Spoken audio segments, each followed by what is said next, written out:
Nous sommes tous accros à quelque chose. Certains à la peur, d'autres au doute et beaucoup au contrôle. Nous nous accrochons à ces émotions comme si elles apportèrent de la sécurité, alors qu'en réalité, elles ne font que nous enchaîner. C'est une dépendance silencieuse qui nous vole notre calme, nous épuise et nous fait croire que nous ne serons bien que lorsque tout sera sous contrôle. Mais la vérité est dure. Le contrôle est une illusion. Et tant que tu essaieras de tout dominer, tu resteras l'esclave de ce que tu ne peux pas changer. La transformation commence le jour où tu remplaces ces vieilles addictions par une nouvelle, plus puissante et consciente. La foi. Pas une foi naïve ou aveugle, mais une qui naît de la discipline et du courage de faire confiance même quand tu ne vois pas le chemin complet. C'est la foi de celui qui décide de rester ferme tandis que les autres s'effondrent, de celui qui choisit le calme tandis que le monde réagit avec peur. Le stoïcisme le comprenait parfaitement. L'esprit est le véritable temple, et les pensées sont les graines qui déterminent la vie que tu récoltes. Si tu sèmes la peur, tu récolteras le doute. Si tu sèmes la constance et la sérénité, la paix fleurira. La foi stoïcienne n'est pas de prier en attendant des miracles, c'est d'agir avec conviction même au milieu du chaos.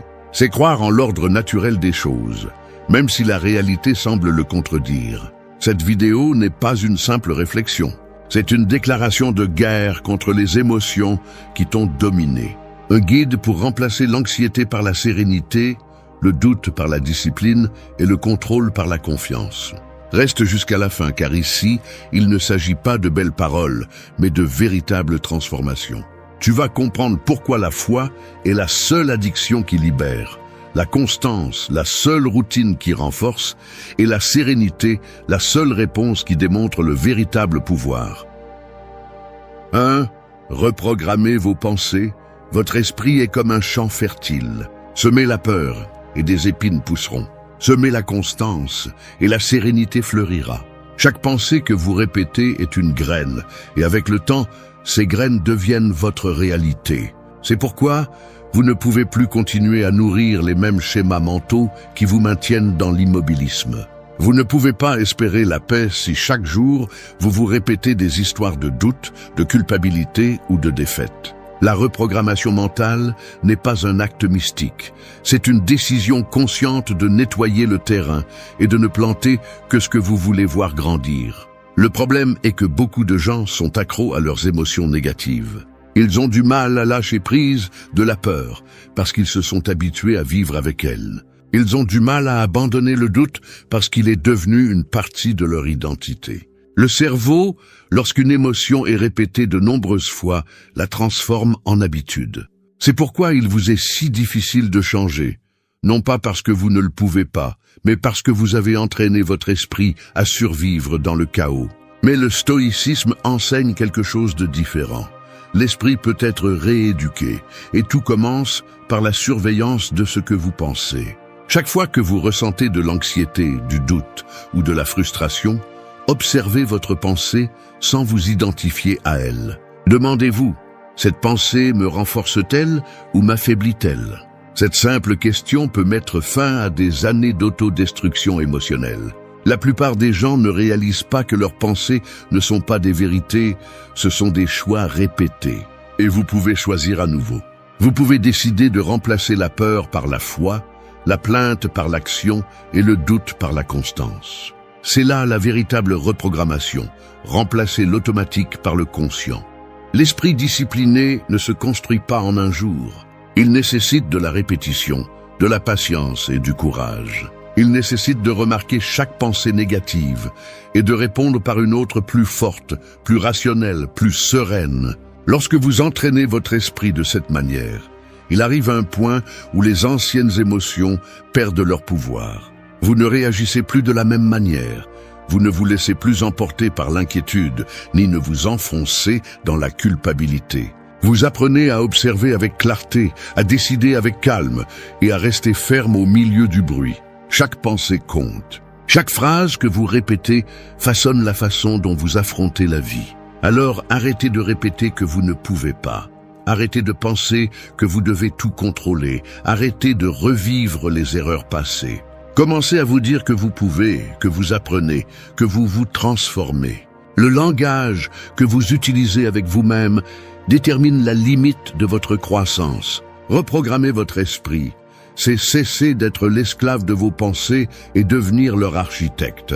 Il ne s'agit pas de penser positivement, il s'agit de penser avec puissance. Car un esprit entraîné ne se rend pas à la peur, ne doute pas face à l'adversité et ne cherche pas à contrôler ce qui ne lui appartient pas. Un esprit entraîné fait confiance, agit et continue. C'est là la véritable force intérieure.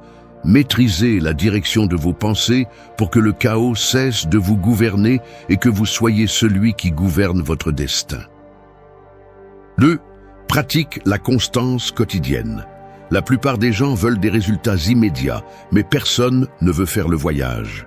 Tout le monde admire le sommet, peu supporte l'ascension.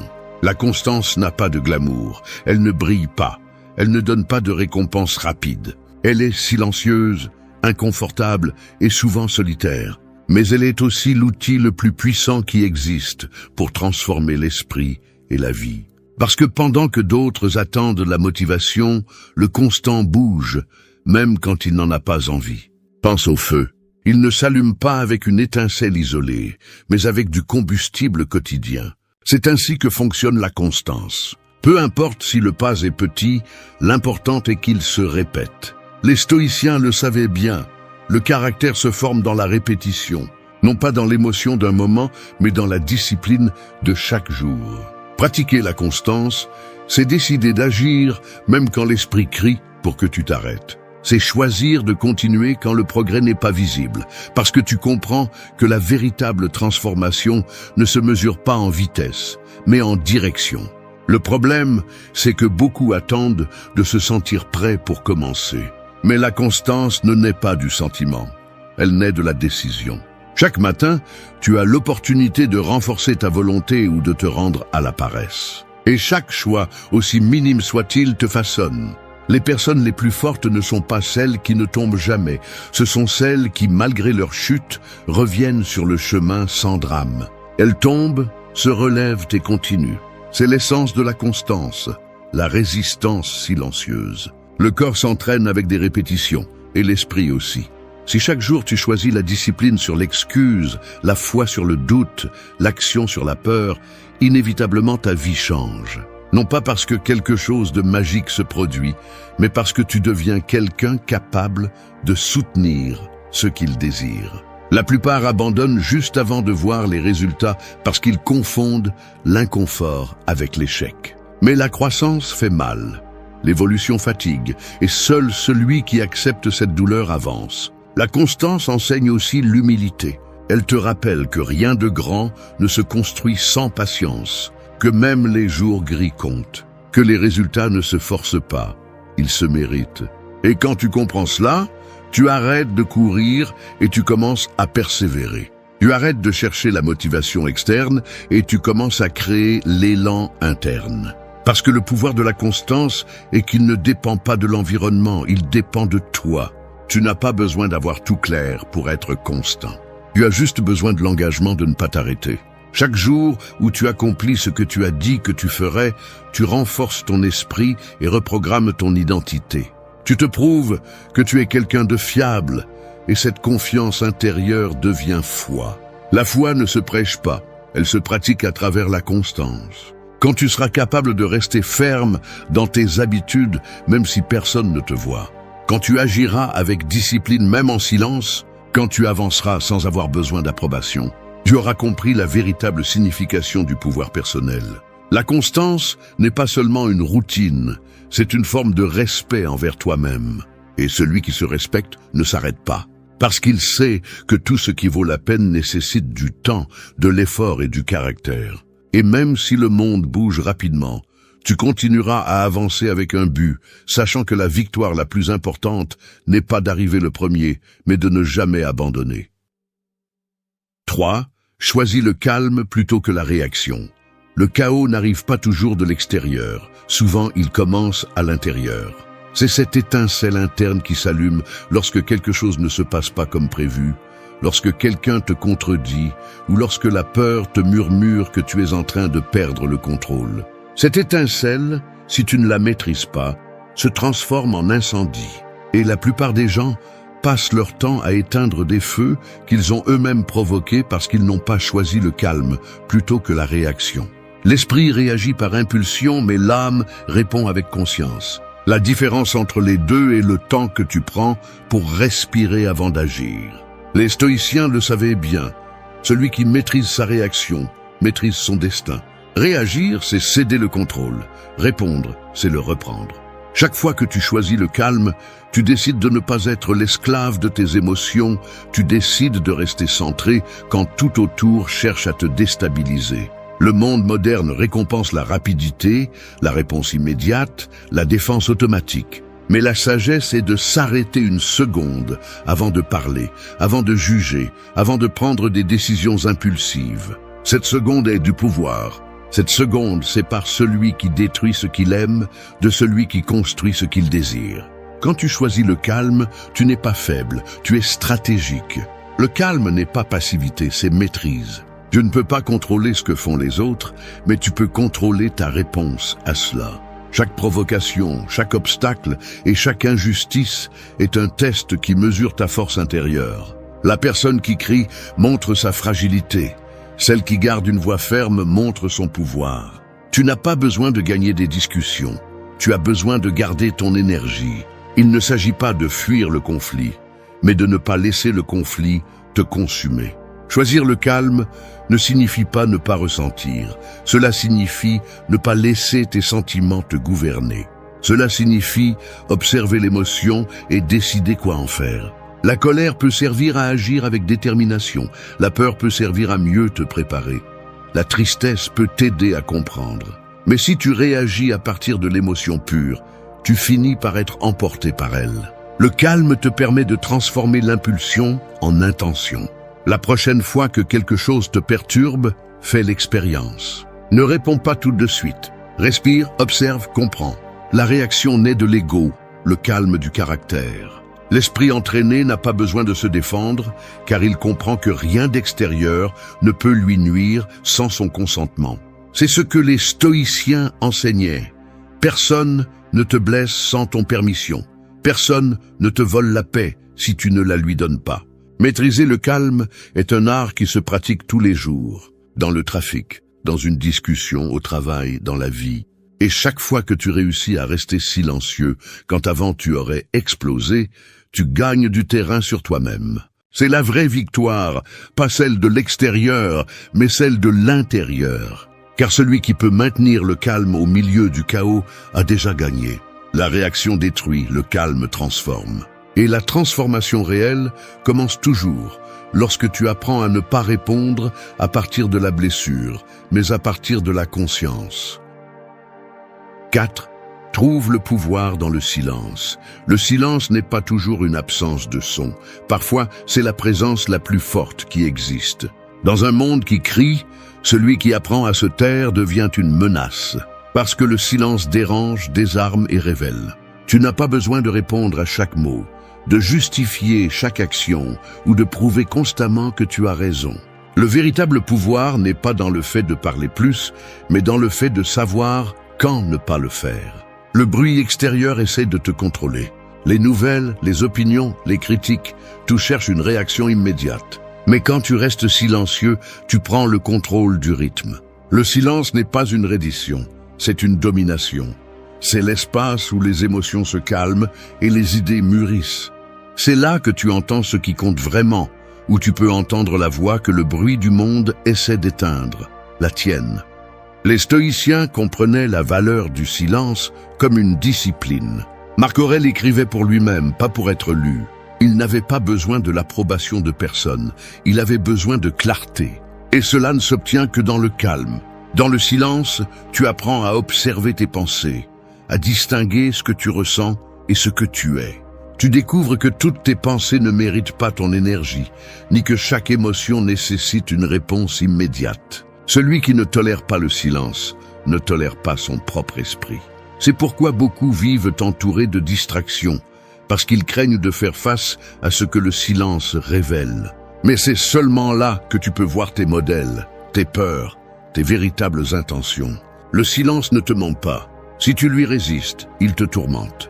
Si tu l'embrasses, il te libère. Apprendre à rester calme, même lorsque l'esprit exige du mouvement, est une forme de maîtrise intérieure. Chaque fois que tu choisis le silence au lieu de réagir, tu récupères du pouvoir. Tu démontres que tes émotions ne te gouvernent plus. Il ne s'agit pas de se taire par peur, mais de se taire par sagesse. De parler seulement quand tes mots peuvent apporter plus que du bruit. La plupart réagissent, tu choisis d'observer. Et ce petit acte change tout, parce que pendant que les autres gaspillent leur énergie à essayer de s'imposer, tu la conserves pour construire. Le silence enseigne aussi la présence. Il te force à être ici, à remarquer les détails, à respirer attentivement. C'est une forme de méditation en mouvement, un rappel que tout n'a pas besoin d'explication. Il y a des moments où la meilleure réponse est la sérénité, car elle démontre plus de force que n'importe quel argument. Pratiquer le silence ne signifie pas s'isoler du monde, mais écouter mieux ce qui se passe en toi. C'est dans ce calme que naissent les décisions sages, les actes conscients et la véritable paix de l'esprit. L'esprit se range quand tu arrêtes de le forcer à penser. Et quand l'esprit se range, la vie le fait aussi. Ne cherche pas à remplir chaque vide avec des mots, remplis ton silence avec un but. Utilise le calme comme ton bouclier, l'observation comme ta stratégie et la sérénité comme ta force. Celui qui maîtrise le silence maîtrise son destin, car il a appris à ne pas être l'esclave du bruit du monde. Et quand tu arrives à ce point, quand ton calme parle plus fort que tes mots, tu n'as plus besoin de prouver ton pouvoir. Tu le deviens. 5. Remercie même l'incertitude. Le sol qui tremble sous tes pieds n'est pas toujours un signe de danger. Parfois, c'est la vie qui te pousse là où tu dois être. L'incertitude n'est pas une ennemie, c'est une enseignante. Elle enseigne ce que la stabilité ne pourrait jamais faire. Quand tout est prévisible, l'esprit s'endort, l'âme se complaît et la croissance s'arrête. Mais quand l'inconnu apparaît, la conscience s'éveille, la foi s'active et celui qui fait vraiment confiance au processus se révèle. Remercier l'incertitude est l'une des leçons les plus difficiles, car elle va à l'encontre de l'instinct de contrôle. On nous a appris à planifier, à anticiper, à avoir des réponses à tout. Et quand la vie change sans préavis, nous avons l'impression de perdre l'équilibre. Cependant, la vérité est que nous ne l'avons jamais eu. Le contrôle est une illusion fragile. Ce qui soutient vraiment ta vie n'est pas la certitude, c'est ta capacité à rester calme au milieu du changement. La foi ne se mesure pas quand tout va bien, mais quand rien ne semble avoir de sens. Le stoïcisme enseigne que l'univers n'agit pas contre toi, il agit à travers toi. Chaque événement, même le plus incertain, est une opportunité pour entraîner ton esprit et renforcer ton caractère. Il n'y a pas de chaos sans but, seulement une perception sans compréhension. Quand tu remercies l'incertain, tu changes l'énergie avec laquelle tu affrontes la vie. Tu arrêtes de te demander pourquoi et tu commences à demander pourquoi. Chaque doute que tu affrontes est un miroir. Il reflète ton niveau de confiance et ta relation avec l'inconnu. Si tu réagis avec peur, tu recules. Si tu réponds avec gratitude, tu évolues. Remercier l'incertain ne signifie pas que tout est facile. Cela signifie que tu choisis de trouver un sens même dans ce que tu ne comprends pas encore. C'est accepter que le chemin n'a pas besoin d'être clair pour être correct. Les personnes qui vivent en remerciant même les jours incertains possèdent une force silencieuse qui les distingue. Elles ne dépendent pas des circonstances pour se sentir en paix. Elles font confiance au processus parce qu'elles savent que tout sert, même l'erreur, même la perte, même le silence. La gratitude transforme l'incertain en enseignement, la confusion en clarté et l'attente en croissance. Chaque matin, tu as deux options. Résister à ce que tu ne peux pas contrôler ou le remercier. Résister fatigue, remercier libère. Quand tu remercies ce que tu ne comprends pas, ton esprit cesse de lutter et ton âme commence à observer. Et dans cette observation, tu découvres des signes, des apprentissages et des opportunités que tu ne voyais pas avant. La gratitude ouvre les yeux de l'âme.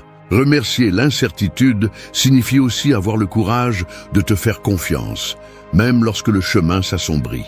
Cela signifie avancer sans voir la destination, mais avec la certitude que chaque pas a du sens. Il ne s'agit pas d'un optimisme naïf, mais d'une force spirituelle. Celui qui remercie l'incertain devient inarrêtable, car il n'a plus besoin de garantie pour continuer à avancer.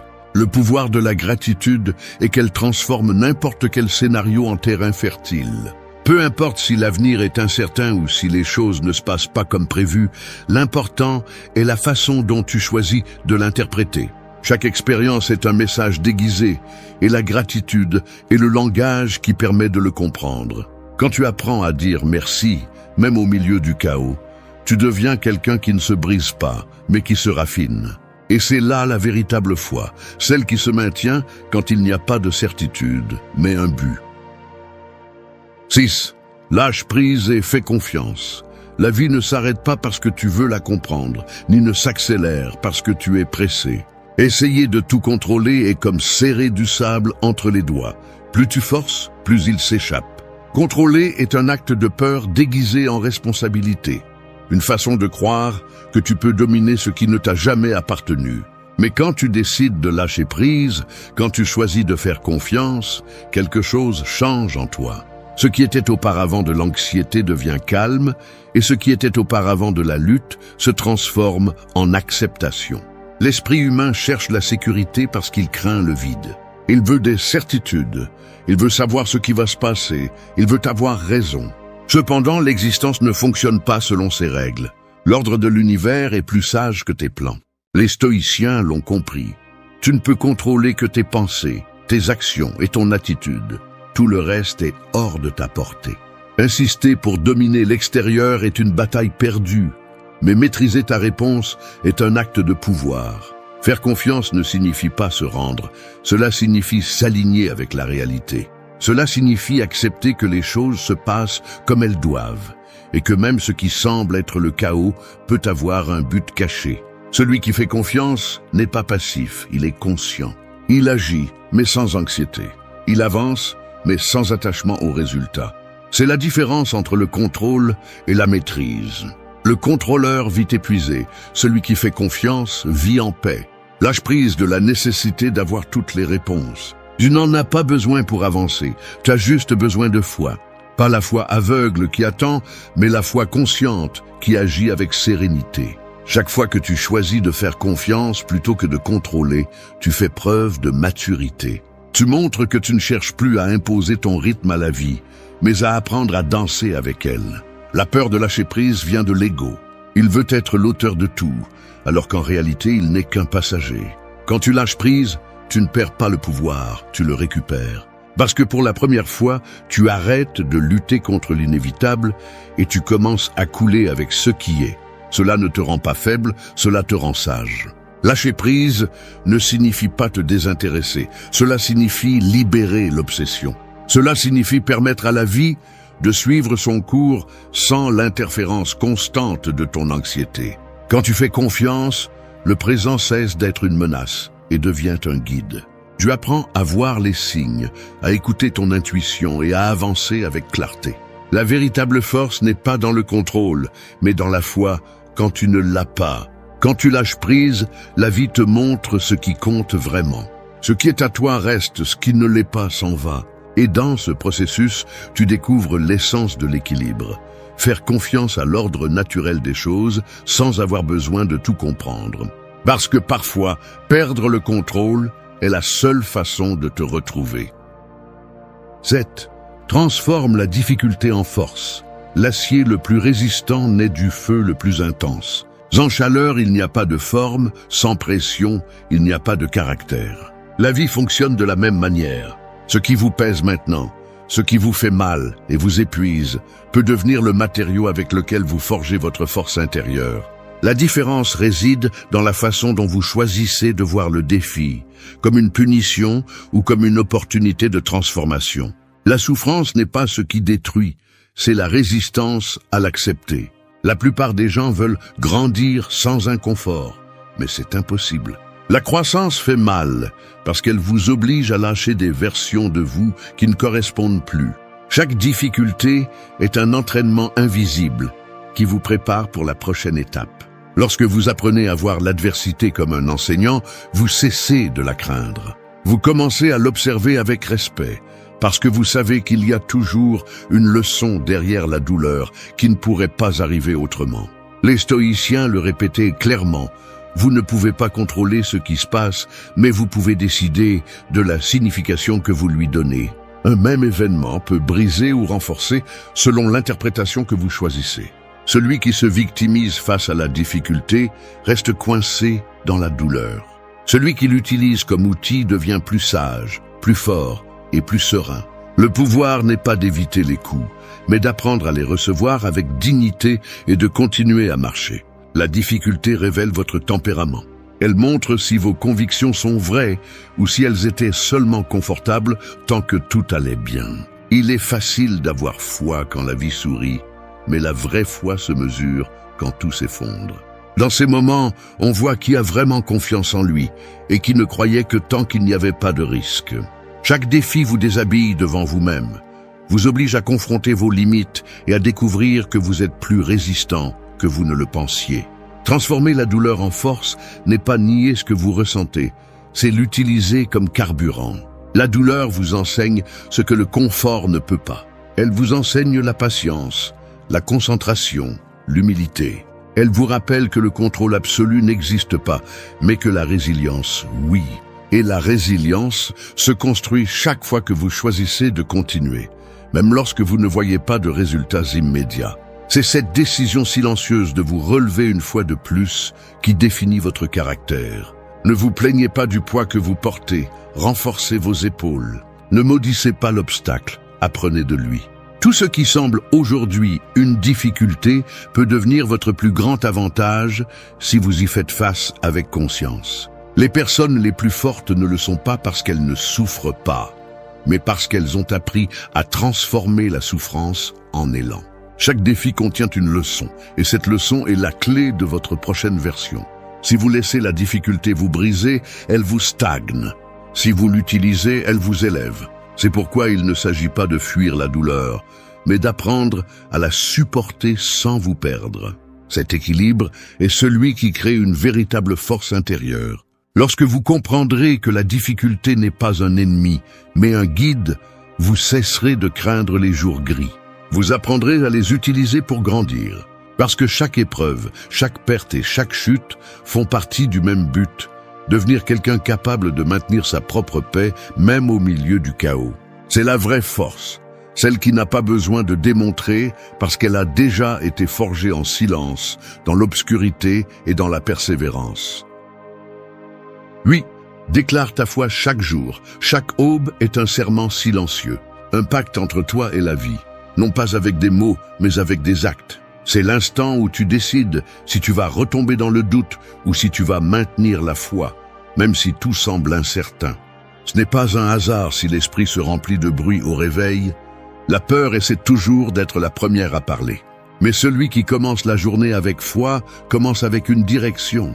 Déclarer ta foi ne signifie pas répéter des phrases vides, ni espérer que tout se résolve de lui-même. Cela signifie te lever avec la décision ferme de croire en ta capacité, en ton but et dans l'ordre invisible qui soutient l'univers. C'est te regarder dans le miroir et te rappeler que bien que tu aies échoué hier, aujourd'hui tu peux choisir différemment.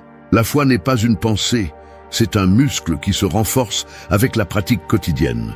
Chaque jour, tu es confronté à deux voix.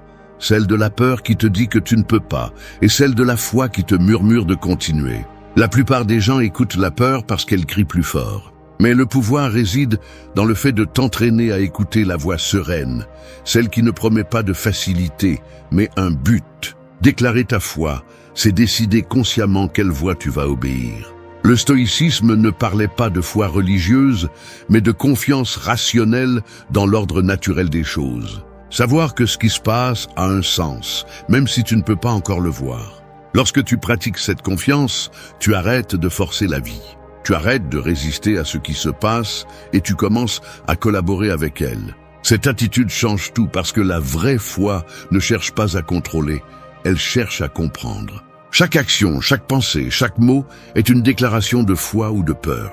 Si tu te plains, tu déclares un manque de foi. Si tu remercies, tu déclares la confiance. Si tu agis avec discipline, tu déclares que tu crois en le processus. Il ne s'agit pas de dire « j'ai la foi ». Il s'agit de vivre comme quelqu'un qui a vraiment confiance en lui-même.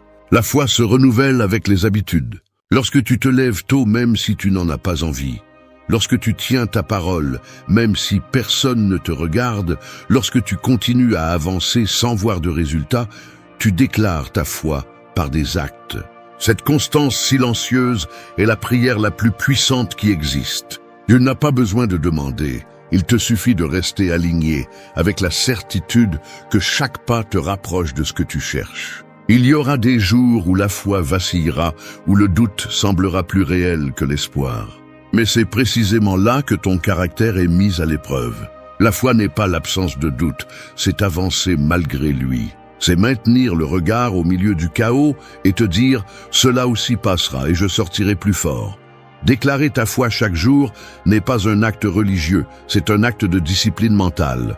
C'est te rappeler que ce que tu sèmes dans ton esprit détermine ce que tu récoltes dans ta vie. Si tu sèmes la confiance, tu récolteras la tranquillité. Si tu sèmes la tranquillité, tu récolteras la clarté. Et avec la clarté, tout le reste arrive. Parce que la foi, lorsqu'elle devient une habitude, transforme ton énergie, ton esprit et ton destin. 9. Embrasse le processus, pas seulement le résultat. Le fruit n'apparaît pas du jour au lendemain, il doit d'abord enfoncer ses racines dans l'obscurité. C'est la partie que personne ne veut voir. L'étape silencieuse, où il n'y a ni applaudissements ni résultats visibles, seulement un effort constant. La plupart sont obsédés par la destination, mais oublient le voyage. Cependant, c'est dans le processus que la transformation se produit réellement. Le résultat ne révèle que ce qui a déjà été cultivé dans l'invisible. L'être humain veut tout rapidement, il veut des certitudes, il veut des garanties. Mais la vie ne récompense pas l'impatience, elle récompense la persévérance. Ce qui vient facilement part aussi rapidement. Ce qui est construit avec discipline reste. Chaque pas, chaque chute, chaque tentative compte, même si personne ne le voit. La constance et la foi ne se démontrent pas par des mots. Elles se démontrent par la capacité de continuer même lorsque le chemin semble éternel. Les stoïciens enseignaient que la vertu n'est pas dans l'atteinte du but, mais dans la manière dont vous parcourez le chemin. Le processus façonne l'esprit, entraîne la patience et élimine l'arrogance. Lorsque vous vous concentrez uniquement sur le résultat, vous perdez la connexion avec le présent et vous devenez esclave de l'attente. Mais lorsque vous embrassez le processus, vous apprenez à apprécier la croissance, même quand elle fait mal. Parce que chaque difficulté que vous rencontrez vous renforce en silence. Le succès n'est pas un point d'arrivée, c'est une façon d'avancer. La sérénité naît lorsque vous comprenez que vous n'avez pas à forcer quoi que ce soit, il suffit de donner le meilleur de vous-même chaque jour. Le processus n'a pas besoin d'être parfait, il a besoin d'être constant. Si vous faites un pas ferme chaque jour, vous arriverez inévitablement là où vous devez être. Peu importe combien de temps vous mettez, l'important est de continuer. Embrasser le processus signifie aussi faire confiance au temps. Tout ne fleurit pas quand vous le voulez, mais quand vous êtes prêt à le soutenir. La vie ne vous refuse pas ce que vous méritez, elle vous prépare à le recevoir. Et cette préparation se déguise souvent en attente, en frustration ou en silence. Mais si vous apprenez à regarder au-delà de l'impatience, vous découvrirez que tout ce qui se passe a un but. Quand vous arrêtez de vous précipiter, quand vous arrêtez de vous comparer, quand vous lâchez l'obsession du résultat, vous retrouvez votre paix. Le processus devient plus léger parce que vous ne luttez plus contre lui, vous l'accompagnez. Chaque jour est une opportunité d'avancer, d'apprendre, de vous améliorer un peu plus. Et même si le résultat tarde, la transformation est déjà en cours en vous. Embrasser le processus, c'est comprendre que vous n'êtes pas perdu, vous êtes en train d'être façonné. Chaque pas, même le plus lent, vous rapproche de votre version la plus forte. Et quand vous atteindrez enfin le résultat, vous vous rendrez compte que ce qui était vraiment précieux n'était pas d'atteindre le but, mais de devenir qui vous êtes devenu en marchant vers lui. Merci d'être resté jusqu'à la fin de la vidéo. Si vous avez tout vu, commentez « Je suis stoïcien » comme notre signe secret, indiquant que vous êtes un véritable apprenant du stoïcisme. N'oubliez pas de vous abonner et de liker la vidéo si elle vous a plu. Rendez-vous dans la prochaine vidéo et rappelez-vous, continuez à cultiver votre esprit stoïque. Le rejet ne te détruit pas, il te réveille. Il te sort de la fantaisie de croire que tout le monde doit t'accepter et te force à te voir, sans fioriture, sans masque, sans excuse. Être ignoré ou rejeté n'est pas une défaite, c'est une épreuve du feu. C'est la vie qui te dit « Maintenant nous verrons de quoi tu es fait ». Parce que le véritable pouvoir n'apparaît pas quand tout va bien, mais quand tu apprends à rester debout quand on te claque la porte au nez. Chaque fois que quelqu'un t'ignore, tu as deux options, te noyer dans le besoin ou te lever avec du caractère. Le rejet n'est pas surmonté en cherchant de l'attention, il est maîtrisé en apprenant à ne pas en avoir besoin. Et cette maîtrise ne naît pas de la froideur, mais du contrôle. De regarder le vide s'enfuir, de garder son calme quand l'ego crie pour être reconnu. Ce n'est pas une vidéo pour te faire sentir pitié pour toi-même, c'est pour te rappeler que le véritable pouvoir commence quand tu n'attends plus rien de personne, quand ton silence parle plus que n'importe quelle explication, quand ton absence dérange plus que ta présence. Ici, il ne s'agit pas de faire semblant que ça ne fait pas mal, il s'agit de comprendre que la douleur peut être ton meilleur professeur si tu la transformes. Reste jusqu'à la fin car tu vas apprendre à utiliser le rejet comme carburant. Tu vas arrêter de chercher l'approbation et commencer à construire le respect en commençant par le tien. 1. Transforme le rejet en force. On dit que le feu détruit, mais il purifie aussi. Et le rejet, au fond, fonctionne de la même manière. Il brûle tes illusions, fait fondre ton ego et révèle ce que tu es vraiment. Ça fait mal, oui, mais ça forge aussi. Parce que seul celui qui traverse le feu du rejet sans abandonner découvre de quoi il est fait. Le problème, c'est que la plupart des gens fuient quand ils ressentent cette chaleur. Ils s'éteignent, se brisent, cherchent l'approbation pour ne pas affronter le vide. Et c'est là qu'ils perdent leur pouvoir. Transformer le rejet en force n'est pas une jolie phrase, c'est une discipline mentale. C'est comprendre que lorsque quelqu'un te rejette, il ne définit pas ta valeur, il révèle la sienne. C'est apprendre à ne pas réagir à partir de la blessure, mais à partir de la conscience. Le rejet ne te dit pas que tu n'es pas assez, il te dit que tu cherches au mauvais endroit. Quand tu comprends cela, tu arrêtes de supplier pour de l'attention et tu commences à te reconstruire de l'intérieur. Chaque fois que quelqu'un t'ignore, tu as une opportunité de grandir. Si ça te fait mal, ne le nie pas, observe-le. Ressens ce malaise et transforme-le en élan. Canalise cette énergie en silence, sans drame. Parce que pendant que d'autres se lamentent, tu peux t'entraîner. Le rejet devient ton gymnase émotionnel. Chaque porte fermée te forme à la patience. Chaque silence renforce ton autocontrôle. Chaque perte t'apprend à lâcher prise. Si tu l'utilises bien, le rejet ne t'éteint pas, il te façonne. Beaucoup sont obsédés par le fait de montrer à l'autre ce qu'il a perdu. Ils perdent leur concentration en essayant d'être vus, d'être validés, d'avoir le dernier mot. Mais c'est de la faiblesse déguisée en fierté. Le véritable pouvoir est de garder le silence, d'observer et de travailler sur soi. Laisse ta croissance être la réponse. Laisse ton amélioration être la revanche. Parce que celui qui se surpasse vraiment n'a pas besoin que personne le reconnaisse. Le respect vient seul, quand le bruit s'éteint et que la transformation parle d'elle-même. Si aujourd'hui on t'a rejeté, remercie la vie. Chaque non peut te pousser plus loin que 100 compliments si tu sais l'écouter avec maturité. Il te montre tes limites, te force à évoluer, te pousse à découvrir des compétences que tu ne savais pas que tu avais. Tout dépend de ta réponse. Tu peux pleurer pour ce que tu as perdu ou construire avec ce qui reste. Et c'est à ce moment précis où tu choisis de rester debout que tu deviens fort. Le rejet ne te détruit pas, il te polit. Il fait de toi quelqu'un de plus conscient, de plus sélectif, de plus ferme. Tu apprends à ne pas mendier la présence, à ne pas justifier ta valeur, à ne pas dépenser d'énergie là où il n'y a pas de réciprocité. Tu comprends que le respect ne se demande pas, il se projette. Et quand tu atteins ce point, quelque chose change en toi. Tu ne poursuis plus rien, tu attires. Tu ne te définis plus par qui t'accepte, mais par ce que tu choisis d'accepter. C'est ainsi que le rejet cesse d'être ton ennemi et devient ton maître. Parce que chaque fois que quelqu'un te ferme une porte, la vie t'entraîne à construire la tienne avec plus de force, plus de clarté et plus de but. 2. Laisse le silence parler pour toi. Le silence a un poids que beaucoup sous-estiment. C'est comme le tranchant invisible d'une épée. On ne le voit pas, mais il coupe plus profondément que n'importe quel mot. Celui qui maîtrise le silence ne l'utilise pas pour fuir, mais pour observer, analyser et attendre le moment juste. Dans un monde où tout le monde parle sans réfléchir, le silence devient pouvoir.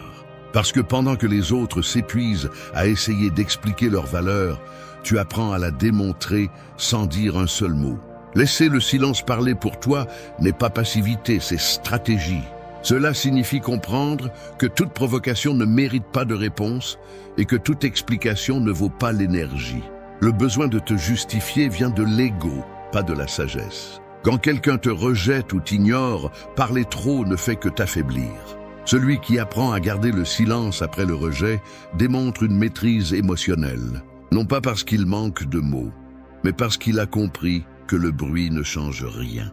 Le silence dérange parce qu'il reflète le contrôle. Il envoie un message clair. Je n'ai pas besoin de te convaincre. Et cela, dans une société accro à la validation, est magnétique. Le respect arrive quand tu ne l'exiges pas, quand on calme des armes les attentes des autres.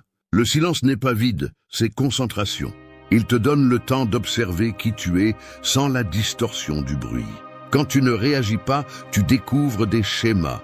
Tu te rends compte que souvent, l'impulsion de parler vient de la peur de perdre le contrôle. Mais le silence t'enseigne le contraire, que le contrôle n'est pas dans la domination de la conversation, mais dans la maîtrise de toi-même. Chaque fois que tu choisis de te taire quand tu pourrais crier, tu entraînes ta force intérieure. Il y a des gens qui confondent le silence avec la faiblesse, jusqu'à ce qu'ils se rendent compte qu'ils ne peuvent pas manipuler celui qui ne répond pas. Là se révèle leur véritable pouvoir. Le silence brise les jeux mentaux, démonte les manipulations, éteint les conflits inutiles. Tu n'as pas besoin d'expliquer ta valeur à celui qui ne la voit pas. Tu n'as pas besoin de défendre ta paix face à celui qui ne la comprend pas. Le silence sélectionne pour toi celui qui vaut la peine d'être gardé près. Après un rejet, le silence est ton meilleur allié. Parler trop montre seulement le besoin, tandis que se taire projette le pouvoir. Ne te rabaisse pas en expliquant ce qui devrait déjà être évident. Ne poursuis pas celui qui n'écoute pas. Ne crie pas là où il y a une surdité émotionnelle. Garde ton énergie pour te construire, pas pour convaincre quelqu'un. Celui qui se retire en silence ne se rend pas, il s'élève. Non pas parce qu'il se croit supérieur, mais parce qu'il comprend qu'il y a des batailles qui ne méritent pas sa présence. Laisser le silence parler pour toi est une forme d'art. C'est le signe que tu ne cherches plus à gagner une discussion, mais à maintenir ton équilibre. Que tu n'es plus mu par le désir d'être compris, mais par la décision d'être en paix. 3. Contrôle ton énergie émotionnelle. L'esprit est comme un champ en flammes. Si tu n'apprends pas à le contrôler, le feu se propage, détruit et consume tout ce qu'il trouve. Mais si tu sais le diriger, il peut éclairer ton chemin. Le rejet, la colère et la frustration sont des étincelles qui apparaissent lorsque quelqu'un touche ton orgueil. Et si tu ne sais pas les gérer, tu deviens esclave de tes propres réactions. Contrôler l'énergie émotionnelle ne signifie pas éteindre ce que tu ressens, mais l'utiliser à ton avantage. C'est l'art de ne pas laisser tes émotions diriger ta vie lorsque tu es blessé. Chaque fois que tu es rejeté, quelque chose en toi réagit. Le cœur bat plus vite, l'esprit cherche des réponses, le corps veut agir. C'est normal, mais pas intelligent. Car l'impulsion naît de la douleur, pas de la raison. Et si tu te laisses guider par la blessure, tu finis par faire exactement ce que l'autre attend, perdre le contrôle. La véritable force réside dans le fait de s'arrêter, de respirer et d'observer ce qui se passe en toi sans te laisser emporter. Quand tu y parviens, tu récupères le pouvoir que tu avais cédé. Contrôler ton énergie émotionnelle, c'est savoir quand parler et quand se taire, quand avancer et quand reculer, quand lutter et quand lâcher prise. Il ne s'agit pas d'être froid, mais conscient. L'émotion n'est pas l'ennemi, la réaction impulsive l'est. Les personnes fortes ne sont pas celles qui ne ressentent rien. mais celles qui ressentent profondément sans se laisser dominer par leurs sentiments. Elles apprennent à transformer la colère en action productive, la douleur en concentration et la déception en sagesse. La plupart des gens explosent, crient ou cherchent de l'attention après avoir été rejetés, comme si le bruit soulageait la blessure. Mais le véritable soulagement arrive lorsque tu comprends que tu n'as rien à prouver. Contrôler ton énergie émotionnelle te permet d'observer la situation sans perdre ton centre. Tu te rends compte que le rejet n'est pas une tragédie, mais une opportunité de pratiquer ton maîtrise intérieure. Si tu parviens à rester serein alors que tout en toi veut exploser, tu gagnes du respect, même de ceux qui ont essayé de te briser. Contrôler tes émotions ne signifie pas les supprimer, mais les canaliser intelligemment. La colère peut te pousser à te surpasser. La douleur peut te rendre plus sage. La peur peut t'apprendre la prudence. Tout dépend de la façon dont tu décides d'utiliser cette énergie. Ne gaspille pas tes émotions sur des personnes ou des situations qui ne valent pas ta paix. Dirige cette force vers quelque chose qui te construit. Si tu y parviens, le rejet cesse de faire mal et commence à te stimuler. Le pouvoir n'est pas dans la réaction, mais dans le choix de ta réponse. Et quand tu apprends à le faire, personne ne peut te manipuler. Contrôler ton énergie émotionnelle, c'est maîtriser le jeu invisible de la vie. Parce que celui qui contrôle ses émotions contrôle son destin. Il n'y a pas de signe plus grand de maturité que de garder son calme alors que tout en toi veut crier. C'est le point exact où la douleur se transforme en pouvoir. 4. Lâche avec sérénité. S'accrocher, c'est comme tenir une corde qui brûle. Plus tu serres, plus tu te fais mal. Mais lâcher prise n'est pas abandonner, c'est choisir ta paix avant la douleur. Lâcher avec sérénité, c'est comprendre que tout ce qui est perdu n'est pas une perte. Parfois, c'est la vie qui élimine ce qui ne vibre plus avec toi, ce qui te stagnait sans que tu t'en rendes compte. Le rejet, en ce sens, ne t'enlève rien d'essentiel. Il te libère de ce qui n'était pas aligné avec ta croissance. Lâcher prise, ce n'est pas oublier d'un coup, ni prétendre que ça n'a pas fait mal. C'est observer le passé sans permettre qu'il te définisse. C'est regarder ce qui a été avec gratitude, pas avec rancœur. La plupart des gens restent coincés à essayer de comprendre pourquoi quelque chose s'est terminé, comme si trouver une raison pouvait changer le résultat. Mais la sérénité ne vient pas d'avoir des réponses, mais d'accepter qu'il n'y en a parfois pas. Lâcher prise, c'est avoir confiance en ce qui s'en va fait de la place pour quelque chose de mieux. Le rejet fait mal parce qu'il nous enseigne le détachement de force. Il te retire l'illusion de contrôle et te force à avoir confiance en toi. Mais quand tu le vois avec calme, tu comprends que le véritable pouvoir est de ne pas résister. Lâcher avec sérénité n'est pas de la froideur, c'est de la maturité. Cela signifie ne pas lutter contre l'inévitable, ne pas rester accroché à ce qui ne veut pas rester. Il ne s'agit pas d'oublier celui qui t'a rejeté, mais de remercier ce qu'il t'a montré. Chaque perte a une leçon cachée, et seul celui qui lâche peut la voir. S'accrocher au passé, c'est comme essayer de ranimer quelque chose qui ne respire plus. C'est difficile à accepter, mais lâcher prise est la seule façon de récupérer l'énergie que tu as perdue. Quand tu restes à penser à ce qui aurait pu être, tu cesses de voir ce qui peut être. Le détachement te rend la clarté. Il t'enseigne que la véritable liberté arrive quand tu ne dépends pas du résultat. Tu n'as pas besoin que quelque chose soit éternel pour l'apprécier.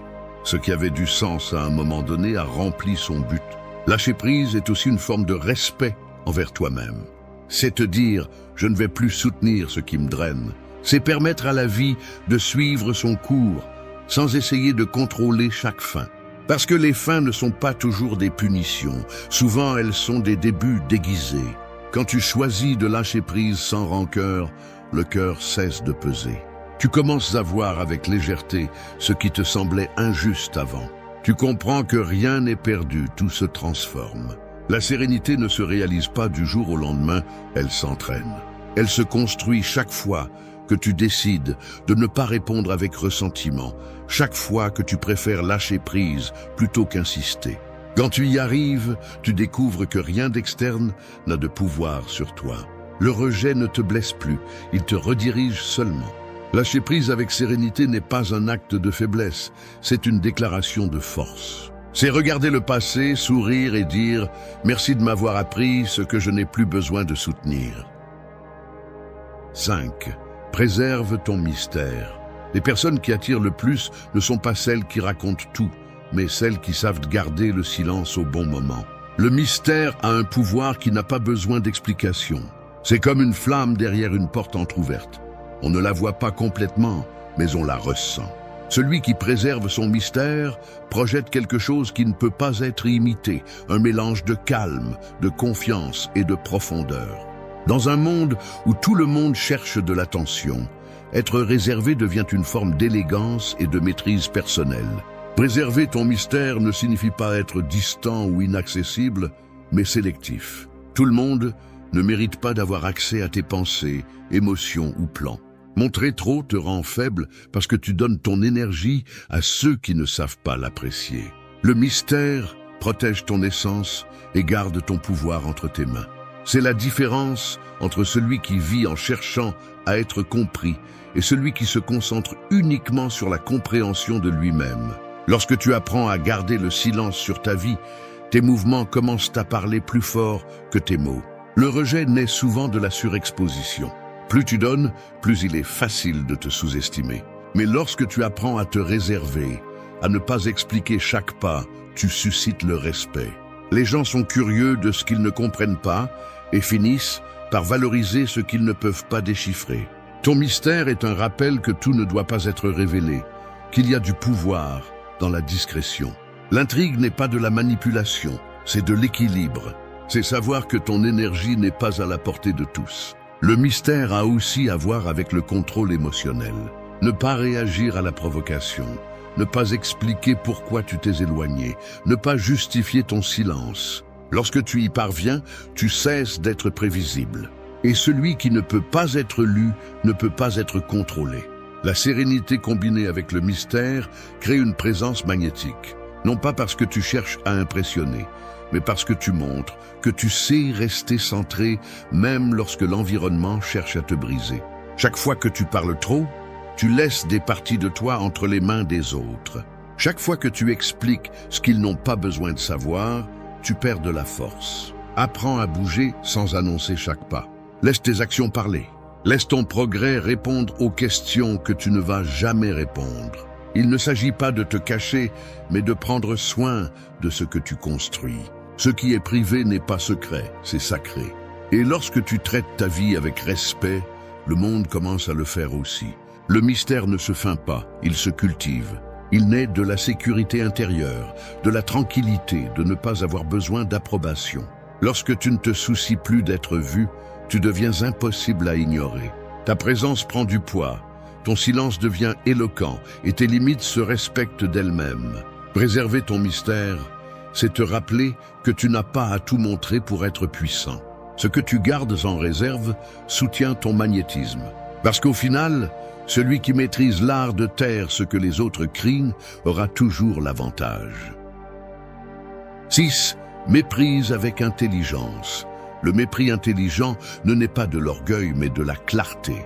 C'est comme quand un serpent mue sa peau. Il ne le fait pas par haine, il le fait parce qu'elle ne lui sert plus. Apprendre à mépriser intelligemment, c'est savoir retirer ton attention sans rancœur, enlever le pouvoir à ce qui te dominait auparavant. Parce que le vrai mépris ne se crie pas, il se démontre par l'indifférence. C'est l'art de regarder quelque chose qui te blessait auparavant et de sentir qu'il n'a plus aucun contrôle sur toi. Mépriser avec intelligence ne s'agit pas de vengeance, mais d'équilibre. Cela signifie comprendre que toutes les batailles ne méritent pas ta présence, qu'il y a des offenses qui se désintègrent d'elles-mêmes quand tu ne les nourris pas avec ta réaction. C'est regarder la provocation et répondre avec calme. Non pas parce que tu ne peux pas te défendre, mais parce que tu n'en as plus besoin. Les gens forts ne répondent pas à tout. Ils choisissent soigneusement où ils mettent leur énergie. C'est ça le pouvoir. Quand quelqu'un te rejette, ta première réaction est souvent d'essayer de prouver qu'il a tort. Mais ce besoin te lie. Celui qui essaie de prouver sa valeur face au mépris des autres en dépend encore. Le mépris intelligent, c'est lâcher sans bruit, disparaître avec élégance. C'est laisser l'autre sentir le vide de ton absence. C'est transformer ton silence en un miroir où se reflète sa propre insignifiance. Parce que quand quelqu'un remarque qu'il ne peut pas t'affecter, il perd son influence sur toi. L'erreur de beaucoup est de confondre le mépris avec la haine. La haine reste attachée au passé. Le mépris intelligent la transcende. Tu ne gardes pas de rancœur. Tu arrêtes simplement de regarder en arrière. Celui qui est s'épuise. Celui qui méprise avec calme se libère. L'énergie que tu utilisais pour discuter ou insister se transforme maintenant en force pour avancer. Tu n'as pas besoin de fermer les portes avec bruit. Il suffit d'arrêter de toucher. Le message est clair. Tu n'es pas là pour mendier de l'attention. Tu es là pour créer ton chemin.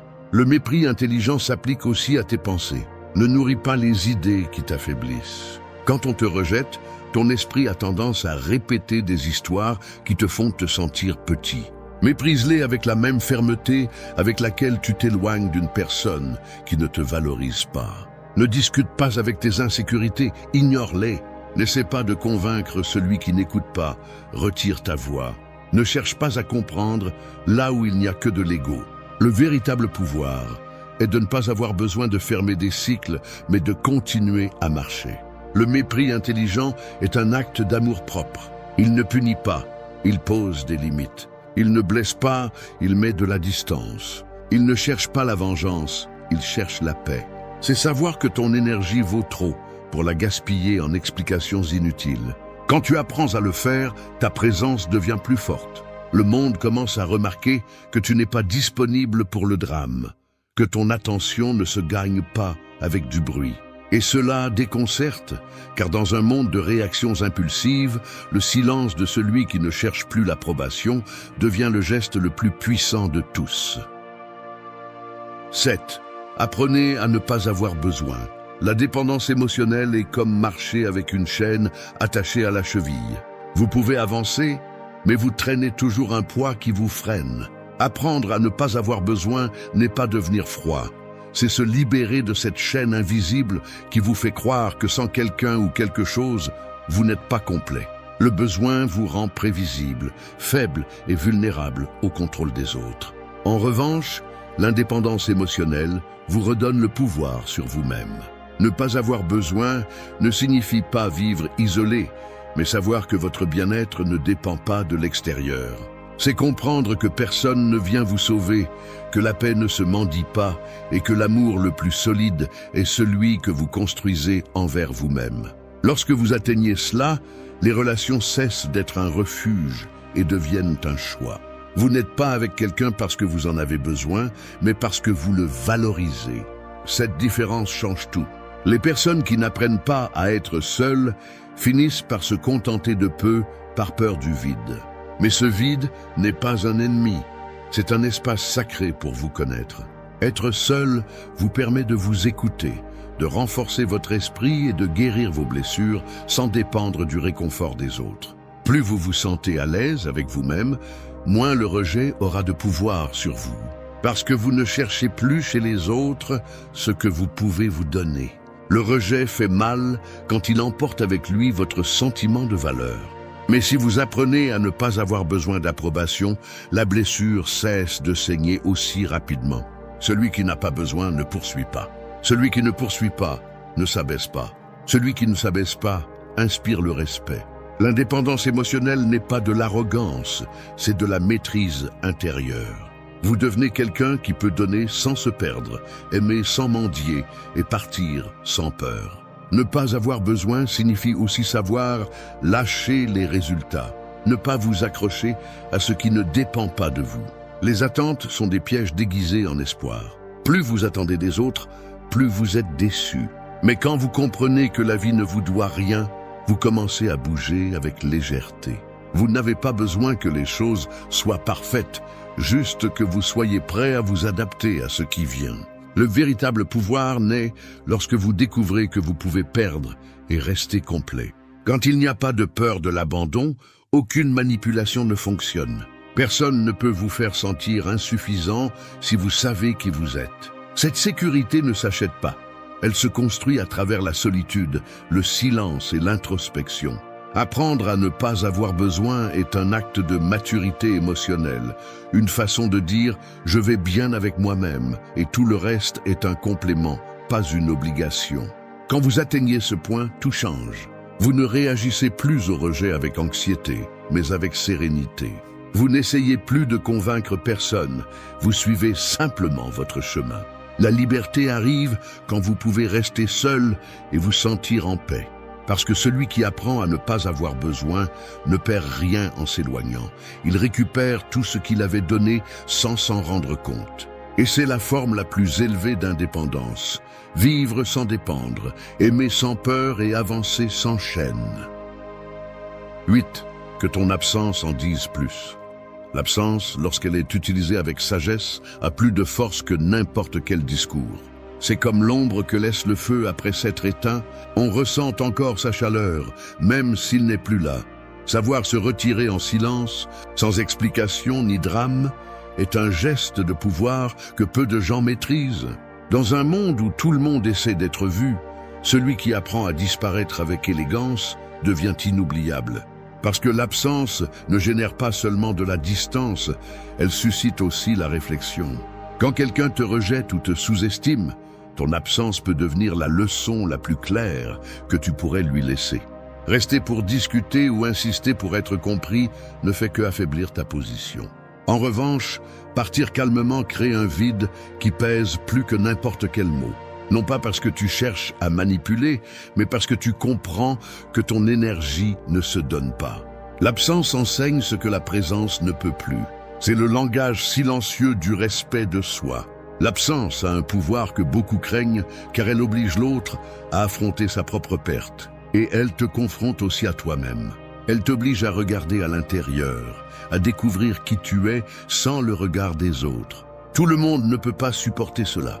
C'est pourquoi se retirer intelligemment n'est pas un acte d'ego.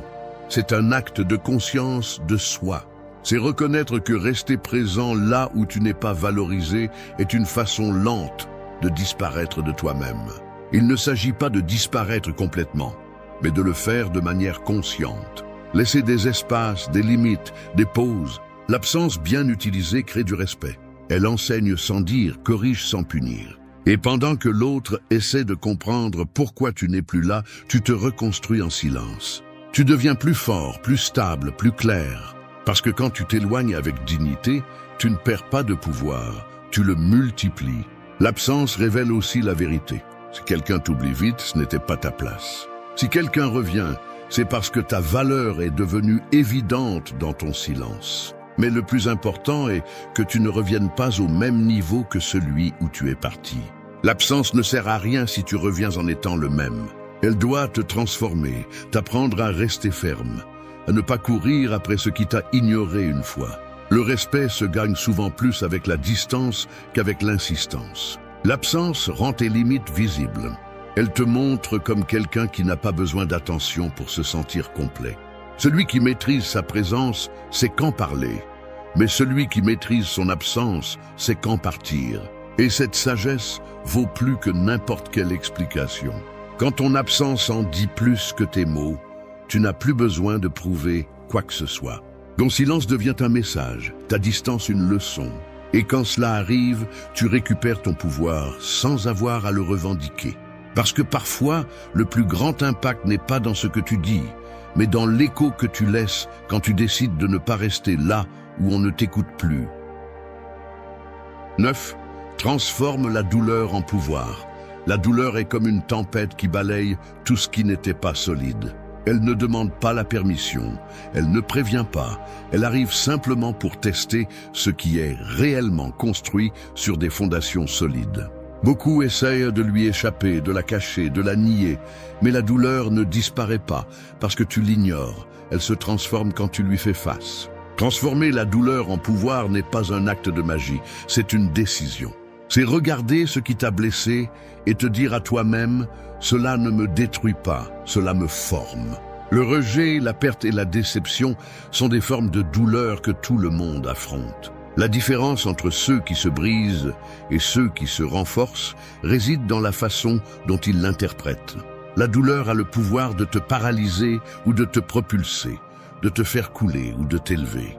Celui qui choisit d'apprendre au milieu de la souffrance trouve un type de force qui n'est pas obtenu dans le confort. La vie va te tester encore, et chaque fois que tu supportes une blessure sans abandonner, ton caractère se durcit comme l'acier qui passe par le feu.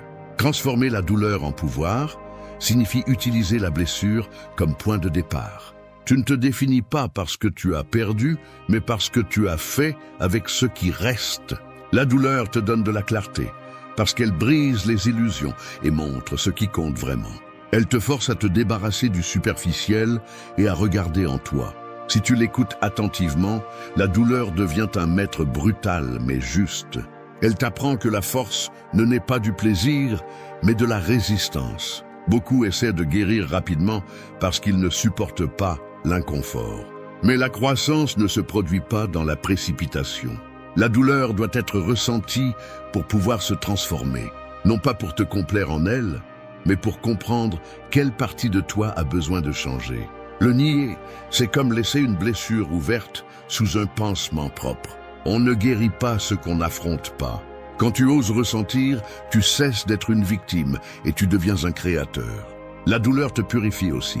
Elle t'enlève l'inutile, te sépare des personnes qui ne te valorisaient pas, te libère des idées qui te rendaient faible. Elle te montre que survivre n'est pas une chance, c'est une compétence. Et une fois que tu as appris à vivre avec la douleur, sans qu'elle te contrôle, rien ni personne ne peut te briser de la même manière. Chaque chute devient un entraînement, chaque rejet un élan, chaque perte une transformation. La clé est de ne pas rester dans le rôle de la victime. Ne demande pas « pourquoi cela m'est-il arrivé ?» Demande-toi à quoi cela me sert. Cette simple différence change tout. Parce que la douleur, bien utilisée, ne te rend pas amer, elle te rend sage. Elle te donne une sérénité différente, un regard plus ferme, une voix plus sûre.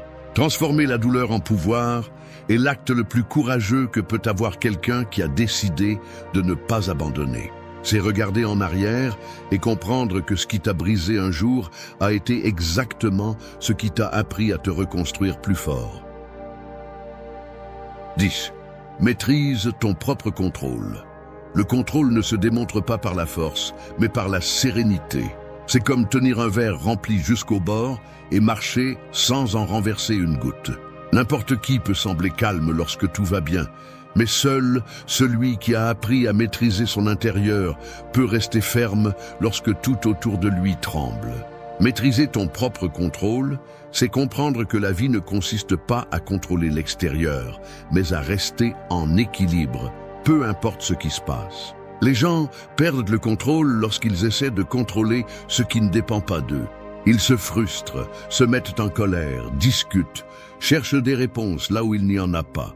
Mais le véritable contrôle commence lorsque tu acceptes que le monde ne tourne pas selon tes désirs. Tu ne peux pas contrôler les actions des autres, mais tu peux contrôler ta façon de réagir à elles.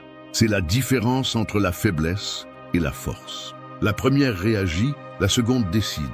Te maîtriser est un exercice quotidien.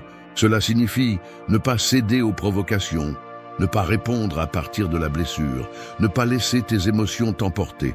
C'est savoir quand parler et quand se taire, quand avancer et quand attendre.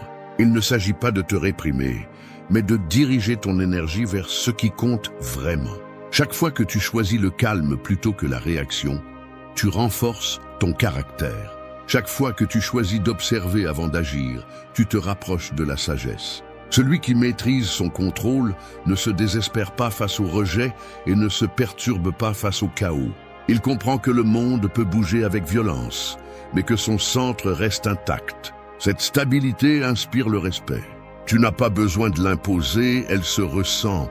Les gens font confiance à celui qui ne se décompose pas sous la pression. Parce que le calme n'est pas de la passivité, c'est du pouvoir à l'état pur.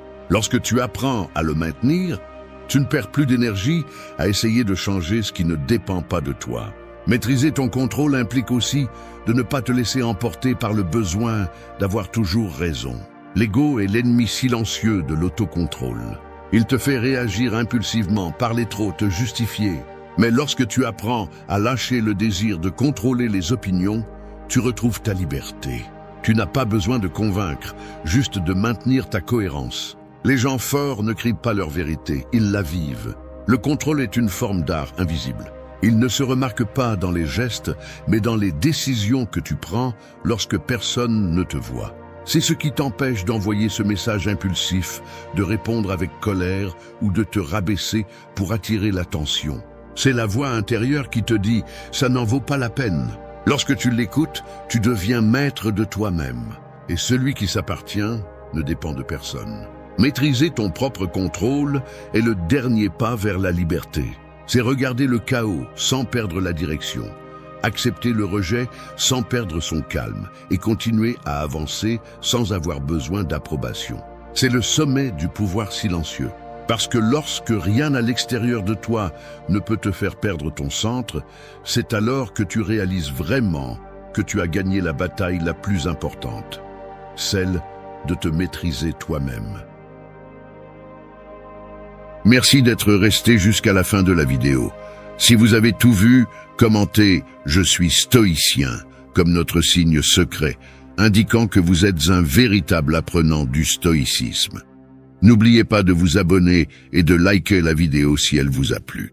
Rendez-vous dans la prochaine vidéo et rappelez-vous, continuez à cultiver votre esprit stoïque. Quand quelqu'un essaie de te détruire, il ne le fait pas toujours avec violence. Parfois, il le fait avec des mots, de l'indifférence ou de la manipulation. Mais le plus curieux, c'est que le mal n'a de pouvoir que si tu le lui donnes. Le véritable coup ne vient pas de ce qu'on te fait, mais de la façon dont tu décides de répondre. Et c'est là que se mesure la force d'un esprit stoïcien, dans la capacité de transformer chaque tentative de destruction en une opportunité de se reconstruire plus fort. Cette vidéo ne cherche pas à nourrir le ressentiment, mais à démontrer que celui qui parvient à maîtriser sa réaction conquiert le pouvoir. Que le silence, le calme et le progrès sont la manière la plus élégante de rendre un coup. Parce que pendant qu'il pense qu'il te brise, tu apprends à renaître. Chaque blessure, si elle est affrontée avec conscience, peut devenir une leçon de sagesse. Le dommage intentionnel peut être le feu qui purifie ou celui qui consume. Et c'est à toi de décider dans lequel des deux tu brûleras. Grâce au stoïcisme, tu apprendras à ne pas réagir, à grandir avec la colère, à couper ce qui te fait mal, et à construire une vie si solide qu'aucune offense ne pourra la pénétrer. Reste jusqu'à la fin, car ici, il ne s'agit pas de survivre à la douleur, mais de l'utiliser pour devenir quelqu'un d'impossible à briser. 1. Ne réagis pas. Le feu ne détruit pas toujours, parfois il forge. Une épée ne devient pas résistante, sans d'abord passer par la chaleur qui tente de la déformer, et de la même manière, tu ne développeras pas de force si tu réagis à chaque provocation que la vie te lance. Ne réagis pas, c'est le premier test de la maîtrise intérieure. Celui qui réagit rapidement montre qu'il n'a pas de contrôle sur lui-même. Celui qui respire avant d'agir, qui observe avant de répondre, fait preuve de sagesse. Ne pas réagir ne signifie pas que tu es faible ou indifférent. Cela signifie que tu choisis le moment, le ton et l'intention avec lesquels tu répondras, ou si cela vaut même la peine de le faire. C'est la décision de ne pas devenir un reflet de celui qui essaie de te blesser. Dans une société qui glorifie l'immédiateté, se taire est devenu un acte de rébellion. Tout le monde veut avoir le dernier mot, tout le monde a besoin de prouver qu'ils ne se laissent pas faire, qu'ils peuvent rendre le coup le plus dur. Mais pendant qu'ils se perdent dans le bruit, tu peux devenir celui qui maintient l'équilibre. Ne réagis pas, car le stoïcien n'agit pas sous l'impulsion, mais sous la raison. Chaque fois que tu t'arrêtes une seconde avant de répondre, tu deviens plus fort. C'est cette seconde qui sépare les sages de ceux qui sont dominés par leurs émotions. Celui qui réagit sans penser cède son pouvoir. Celui qui choisit quand et comment répondre devient un stratège de son énergie. Quand quelqu'un cherche à te blesser, il cherche en réalité ton attention. Il veut te voir brûler, te voir perdre le contrôle. Ne leur donne pas ce plaisir. La provocation se nourrit de tes émotions, et si tu lui retires ce carburant, elle s'éteint. Le silence n'est pas de la lâcheté, c'est de la supériorité émotionnelle. C'est dire « Tu ne mérites pas mon énergie, ni ma réponse ». Le silence crée un vide que l'autre ne sait pas gérer, car il attendait la guerre et a trouvé la paix. Cette paix est ta victoire. Alors que l'autre se tord en essayant de provoquer une réaction, tu restes intact, imperturbable. À ce moment-là, la force change de main. Ne réagis pas aux paroles vides, ni aux offenses déguisées en blagues, ni aux attaques qui cherchent à te briser. Chaque fois que tu choisis de ne pas réagir, tu affines ton caractère. Tu commences à voir l'attaque non pas comme quelque chose de personnel, mais comme un test pour entraîner ton esprit. Il ne s'agit pas d'être une roche sans émotion, mais d'apprendre à les diriger. La colère, la fierté, le besoin de te défendre peuvent devenir des alliés si tu sais les contrôler. Quand le monde s'attend à ce que tu cries, surprends-le avec ton silence. Quand ils s'attendent à ce que tu tombes, réponds en grandissant. C'est l'essence de la maîtrise, agir à partir de la conscience, pas de l'impulsion. Le stoïcisme enseigne que ce qui nous blesse n'est pas ce qui nous arrive, mais comment nous l'interprétons. Si quelqu'un t'offense, le problème n'est pas dans ses paroles, mais dans l'importance que tu décides de leur donner. Réagir, c'est donner ta liberté émotionnelle à l'autre. C'est lui dire « Tu as le pouvoir de me perturber. Ne réagis pas et tu récupéreras ce pouvoir. » Le sage comprend que l'esprit est un temple que tous ne méritent pas d'entrer. Alors, la prochaine fois que quelqu'un essaiera de te provoquer, respire, garde le silence et observe. Laisse le bruit se dissoudre sans te toucher. Parce que quand le feu ne trouve pas d'oxygène, il meurt seul. Ne réagis pas, laisse-les se fatiguer d'essayer. À ce moment-là, tu comprendras que la véritable force n'est pas dans le cri, mais dans le calme. Elle n'est pas dans la revanche, mais dans la sérénité. Et quand tu auras maîtrisé cet art, tu découvriras que rien ni personne ne peut te briser, parce que celui qui ne réagit pas gouverne. 2. Grandis avec la colère. La colère est comme du fer rouge vif. Elle peut te brûler si tu la tiens sans direction, ou elle peut te forger si tu apprends à la modeler. Il ne s'agit pas de la nier, mais de la transformer en quelque chose d'utile. L'erreur de beaucoup est de croire que la colère doit être réprimée ou ignorée, alors qu'en réalité, elle peut devenir le carburant le plus puissant pour avancer. Si quelqu'un t'a blessé intentionnellement, s'il a cherché à te nuire, laisse cette rage t'enseigner plutôt que de te détruire. La différence entre le sage et le faible réside dans ce qu'ils font de leur fureur. Le faible réagit et s'épuise, le sage la canalise et devient irrésistible. Grandir avec la colère signifie comprendre sa racine. La plupart du temps, la colère n'est pas de la haine, mais de la douleur mal comprise. Elle naît du sentiment d'avoir été trahi, humilié ou déprécié. Et si au lieu d'agir par rancune, tu décides de l'observer, tu découvriras une vérité. Ta rage te montre ce que tu as besoin de guérir. Lorsque tu parviens à diriger cette énergie vers le dépassement, quelque chose change en toi. Tu arrêtes de gaspiller ta force à te battre avec les autres et tu commences à l'utiliser pour t'améliorer. La colère cesse d'être un ennemi et devient un maître qui te pousse vers la croissance. Chaque fois que quelqu'un essaie de te détruire, il te donne du matériel pour construire ta forteresse. Cette rage que tu ressens peut servir à te discipliner, à te lever plus tôt, à travailler avec plus de concentration, à transformer ta douleur en objectif. L'énergie que tu utilisais auparavant pour te plaindre ou chercher la vengeance, utilise-la pour créer une version plus forte de toi. Si tu apprends à transformer la colère en action constructive, aucune attaque n'aura plus de pouvoir sur toi. La vengeance la plus intelligente n'est pas de répondre, c'est d'évoluer à tel point que l'autre n'a plus accès à toi. Le stoïcisme enseigne que nous ne pouvons pas contrôler ce que font les autres, mais bien comment nous interprétons leurs actes. La colère, canalisée avec sagesse, te transforme en quelqu'un de déterminé, quelqu'un qui ne cherche plus l'approbation, mais les résultats. Chaque fois que la vie te frappe, au lieu de te briser, vois-le comme une opportunité de renforcer ton caractère. Si le coup a été fort, deviens plus fort. Si le dommage a été profond, fais en sorte que ta transformation le soit encore plus. Le sage ne fuit pas la colère. Il la regarde en face, la comprend et la transforme en discipline. Grandir avec la colère implique aussi d'apprendre à ne pas rester coincé en elle. Ce n'est pas la vengeance que tu dois chercher, mais le pouvoir intérieur. Le pouvoir de te lever calmement, d'agir avec précision, de ne pas t'épuiser dans des batailles mineures. Celui qui parvient à transformer sa rage en concentration devient quelqu'un craint pour sa sérénité et respecté pour sa force. Car rien n'est plus intimidant qu'une personne qui a fait la paix avec son propre feu.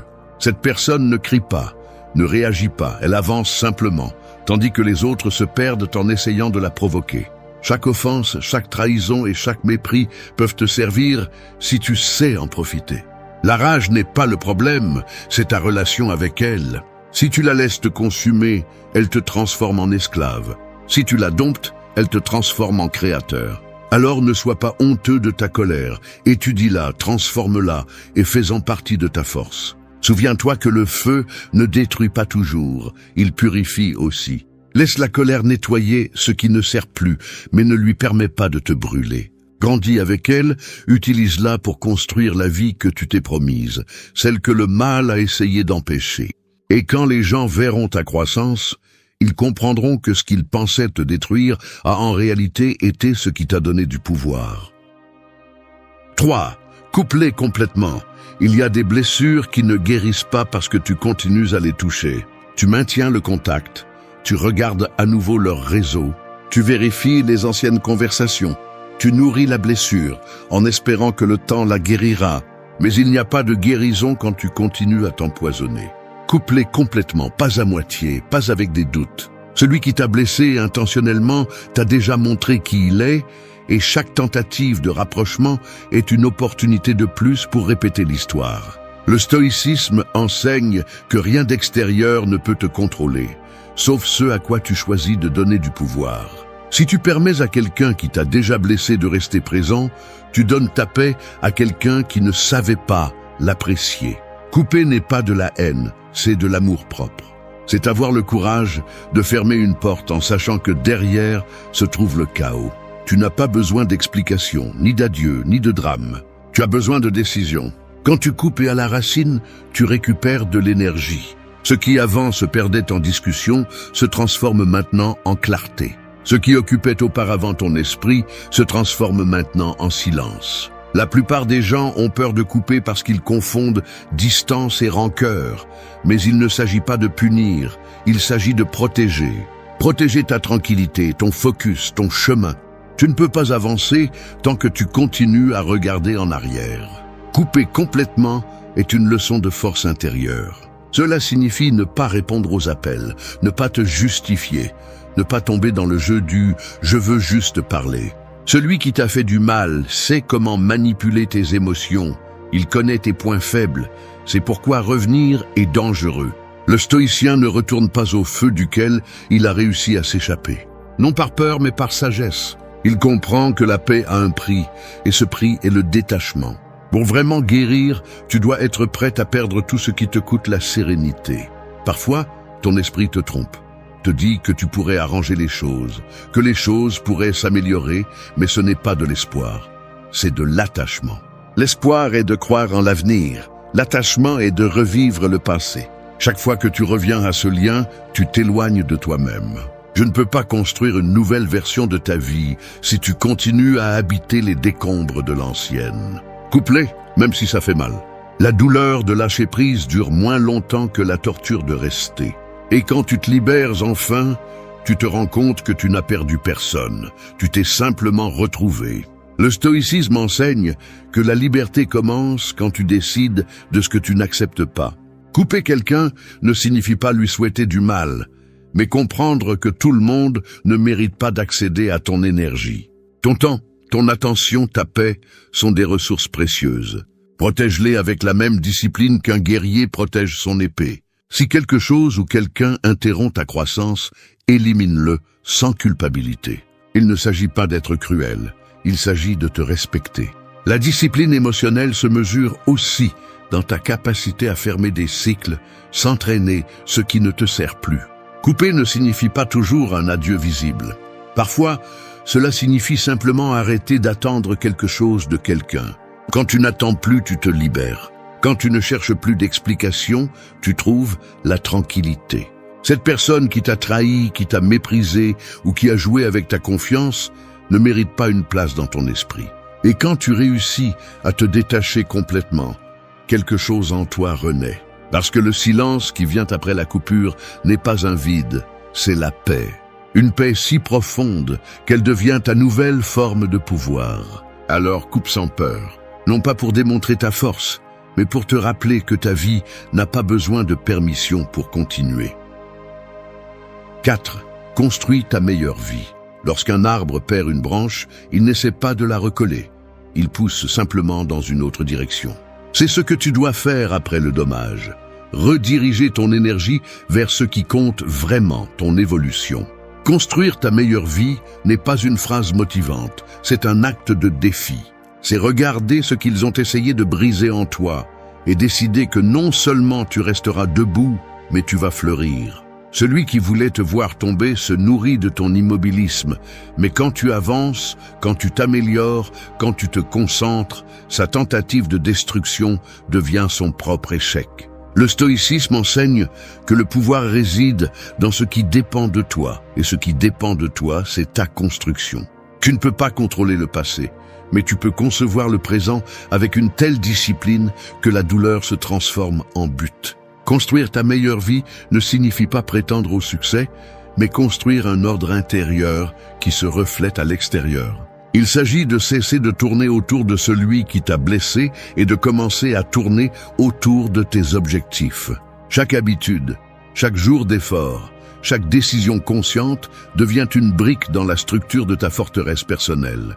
Construire est plus difficile que détruire. C'est pourquoi peu de gens le font.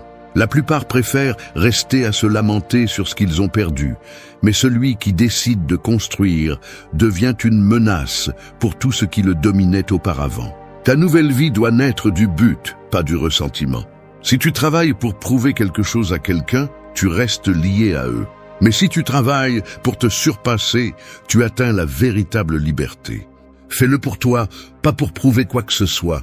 Que ton progrès soit si évident que tu n'as plus besoin d'explications. La douleur que tu as subie peut être la base de ta nouvelle version. Chaque déception peut devenir un élan. Si on t'a humilié, apprends à briller sans chercher de reconnaissance. Si on t'a trahi, montre que tu sais encore te faire confiance. Si on t'a sous-estimé, laisse ta croissance répondre sans mots. Tu n'as pas besoin de discuter avec quiconque de ce que tu mérites. Tu as juste besoin de vivre de telle manière que le résultat parle pour toi. Le succès le plus silencieux est celui qui dérange ceux qui voulaient te voir abandonné. Construire ta meilleure vie implique aussi de la discipline. Il ne suffit pas de vouloir changer, tu dois t'engager à chaque étape. Entraîne ton corps, nourris ton esprit, choisis des environnements qui t'élèvent. La force se construit lorsque tu décides de prendre soin de ce que tu consommes, tant en pensée qu'en environnement. Entoure-toi de ce qui te pousse, pas de ce qui te distrait. Chaque jour peut être une brique de plus ou une fissure de plus. Tu choisis. Ce que tu fais aujourd'hui définit si demain tu te rapproches plus de la paix ou du regret. Le stoïcien ne cherche pas un avenir parfait, il cherche à construire la stabilité au milieu du chaos. C'est la différence entre celui qui survit et celui qui s'élève. Tu n'as pas besoin que les choses soient faciles, tu as besoin de devenir fort. Et cette force naît lorsque tu transformes le dommage en une source de but. Si la vie t'a brisé, que ce soit pour te modeler, pas pour te détruire, utilise tout ce qui t'a fait mal comme matériau de construction, même les souvenirs. Chaque blessure fermée est un bloc de plus dans le mur de ton caractère. Construire ta meilleure vie n'est pas un acte de vengeance, c'est un acte de pouvoir. C'est regarder en arrière, sans rancune, et reconnaître que le dommage n'était que l'impulsion dont tu avais besoin pour te réveiller.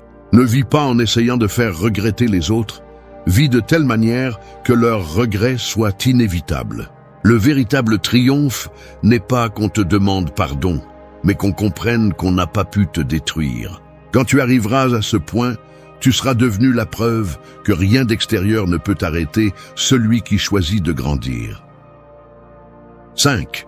Fais de la douleur ta force. La douleur est un maître qui enseigne sans mots. Elle te frappe, te prend, te brise, mais elle te révèle aussi ce que tu es capable de supporter. Beaucoup la malinterprètent comme une punition, alors qu'en réalité, c'est une forge. La douleur te montre ta limite et en même temps t'invite à la dépasser. Si tu apprends à l'observer sans résistance, tu découvres qu'à l'intérieur de chaque blessure se cache un message. Ce que tu n'arrives pas à accepter, c'est précisément ce dont tu as besoin pour grandir. Quand la douleur arrive, elle ne te demande pas si tu es prêt, elle te transforme simplement. C'est sa nature. Elle ne vient pas pour te détruire, elle vient pour te modeler. Le stoïcisme enseigne que ce qui compte n'est pas d'éviter la souffrance, mais d'apprendre à l'utiliser. Si chaque fois que quelque chose te fait mal, tu le vois comme une opportunité pour durcir ton caractère, petit à petit, la douleur cesse d'avoir du pouvoir sur toi. Tu commences à remarquer que tes cicatrices ne sont pas des signes de défaite, mais des rappels de tout ce que tu as résisté. Tout ce qui te pèse aujourd'hui peut devenir la source de ta discipline. Fais de la douleur un allié, transforme-la en carburant. Quand tu y parviens, personne ne peut te contrôler avec ses mots ou ses actions, parce que ta force naît de ce que les autres ont évité d'affronter. Transformer la douleur en force signifie accepter que tout ce qui fait mal n'est pas injuste. Parfois la vie te force à lâcher ce qui te retenait. Elle t'enlève des personnes, te ferme des chemins, te brise des plans, non pas parce qu'elle te déteste, mais parce qu'elle te pousse à évoluer. Si chaque chute te sert à apprendre quelque chose, alors tu ne recules jamais vraiment. Tu apprendras que la perte purifie, que la solitude enseigne et que la déception révèle. La force ne se mesure pas par combien de fois tu tombes, mais par combien de fois tu te relèves sans amertume. Tu ne peux pas contrôler quand la douleur arrive, mais tu peux décider ce que tu en fais.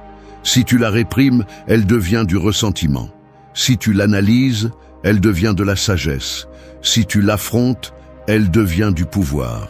Le stoïcien comprend que la souffrance est inévitable, mais que la stagnation est optionnelle. Quand tu arrives à voir la douleur comme une partie naturelle de la croissance, tu arrêtes de la craindre. Tu l'affrontes avec sérénité, sachant que chaque coup te prépare à quelque chose de plus grand. Fais de la douleur un outil de conscience. Chaque fois que la vie te défie, demande-toi ce qu'elle essaie de t'enseigner. Peut-être dois-tu apprendre à lâcher prise, à faire confiance, à avoir de la patience ou à durcir ton esprit.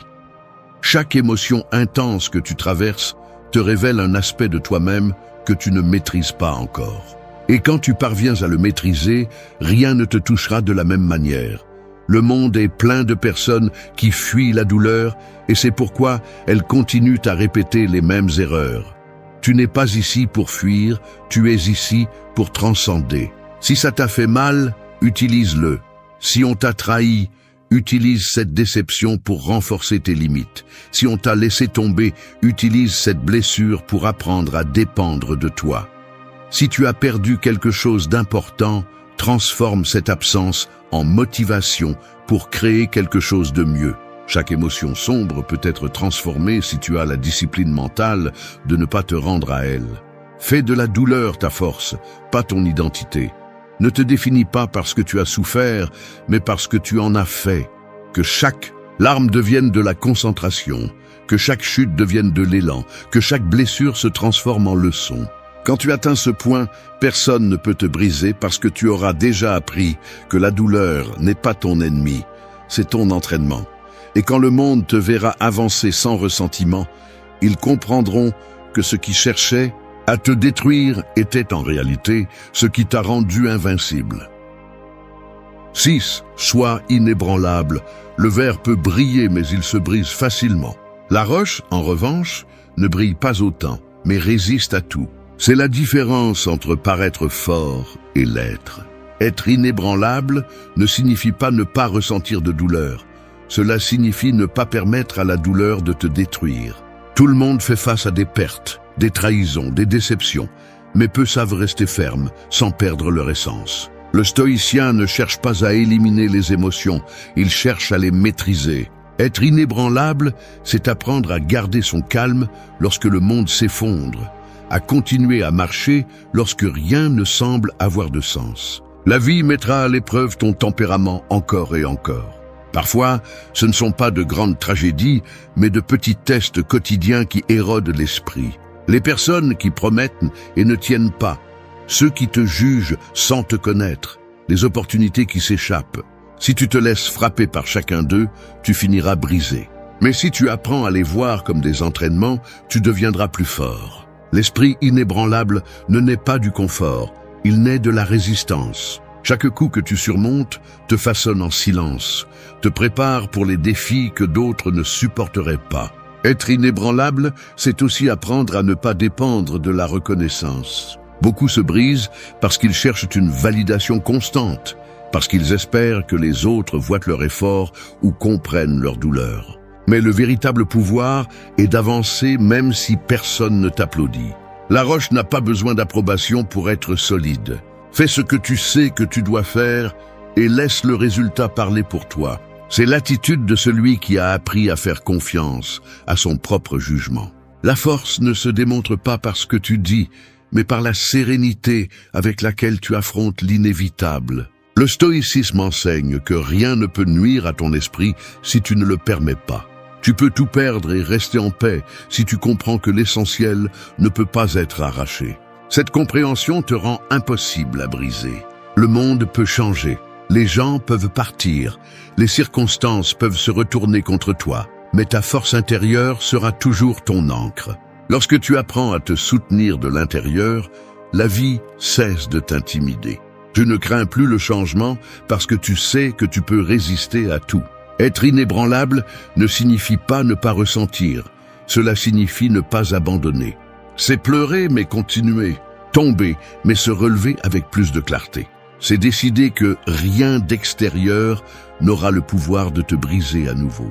Chaque fois que tu choisis de rester ferme, même si ça fait mal, tu renforces ton caractère. L'adversité cesse d'être une menace et devient une partie de ton entraînement. Il arrive un moment où le calme devient ton bouclier et la force ton langage naturel. Et lorsque tu atteindras ce niveau de contrôle interne, tu comprendras qu'être inébranlable ne signifie pas ne pas avoir de blessures, mais avoir appris à les transformer en ton armure. 7. Pardonne et libère. La rancune est comme porter une pierre invisible qui devient plus lourde chaque jour. Au début, tu penses que tu peux la porter, que c'est une façon de ne pas oublier ce qu'on t'a fait, mais avec le temps, tu découvres que ce fardeau ne donne pas de pouvoir. Il fatigue seulement. Pardonner n'est pas justifier ce qui s'est passé, c'est arrêter de le traîner. Le pardon n'est pas donné par faiblesse, mais par intelligence. Car celui qui ne lâche pas son passé vit coincé dans le même moment encore et encore. Et pendant que tu continues à te rappeler le mal, l'agresseur continue à occuper de l'espace dans ton esprit sans même être présent. Pardonner ne signifie pas te réconcilier avec celui qui t'a blessé. Cela signifie te réconcilier avec toi-même. C'est une décision silencieuse qui dit « Je ne te donne plus de pouvoir sur ma paix ».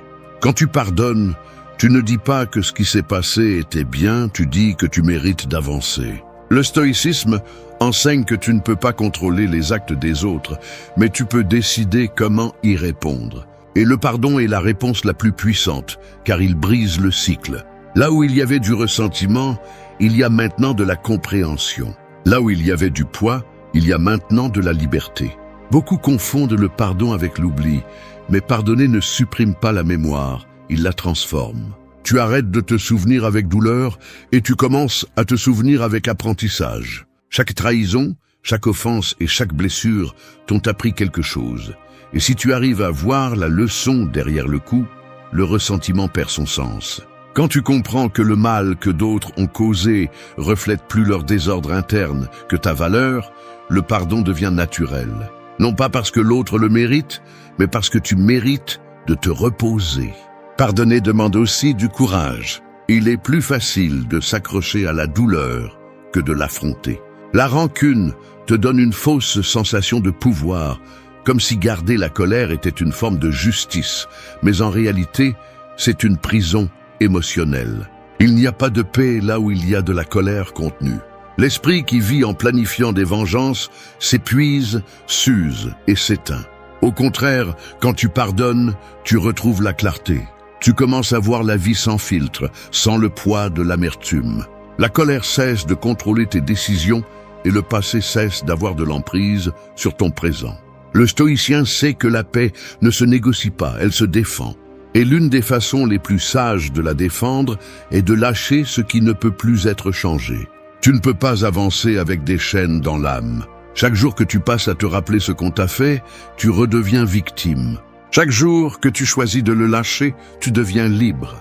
Pardonner est un acte d'amour-propre. C'est te regarder dans le miroir et te dire « Je n'ai plus besoin que le passé me définisse ». Parfois le pardon arrive en silence, sans prévenir. Un jour, tu te réveilles et tu te rends compte que ça ne fait plus aussi mal, que tu n'as plus besoin de t'expliquer ni de te venger. Ce jour-là, tu as compris que ta croissance était plus grande que ta blessure. Il n'y a pas de meilleure victoire que celle-ci. Regarder en arrière sans colère, seulement avec gratitude pour ce que tu as appris. Pardonne et libère, non pas pour eux, mais pour toi. Parce que pendant qu'ils restent les mêmes, tu évolues. Et il n'y a pas de punition plus grande pour celui qui a essayé de te détruire que de te voir en paix, construisant ta vie avec sérénité.